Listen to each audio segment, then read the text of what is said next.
স্বাস্থ্যের নজর মুখ্যমন্ত্রীর। বিকেল 5টায় এসএসকেএম এ মুখ্যমন্ত্রীর বৈঠক, স্বাস্থ্য দপ্তরের আধিকারিকদের সঙ্গে সেই বৈঠকে ফোকাল পয়েন্ট কি জানবো। প্রতিনিধি সোমরাজ বন্দ্যোপাধ্যায় রয়েছেন সঙ্গে। সোমরাজ, দেখো, বিকাল 5টা থেকে মুখ্যমন্ত্রী শুভেন্দু অধিকারী স্বাস্থ্য নিয়ে একটি গুরুত্বপূর্ণ বৈঠক ডেকেছেন। সূত্র মারফত জানা যাচ্ছে এসএসকেএম হাসপাতালে এই বৈঠকটি হবে। মূলত বিভিন্ন মেডিকেল কলেজের স্টুডেন্টদের এই বৈঠকে উপস্থিত থাকতে বলা হয়েছে, বিশেষত কলকাতা এবং কলকাতা সংলগ্ন যে মেডিকেল কলেজগুলি রয়েছে।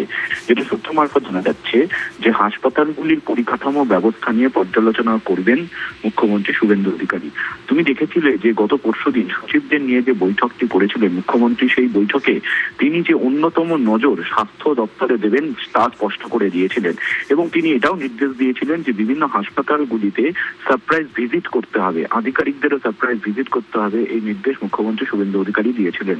মনে করা হচ্ছে স্বাস্থ্য পরিষেবার মানোন্নয়ন এবং তার সঙ্গে বিভিন্ন হাসপাতালগুলির যে পরিকাঠামো মানোন্নয়ন, এই দুই বিষয় নিয়েই মূলত পর্যালোচনা করা হবে এই বৈঠকে।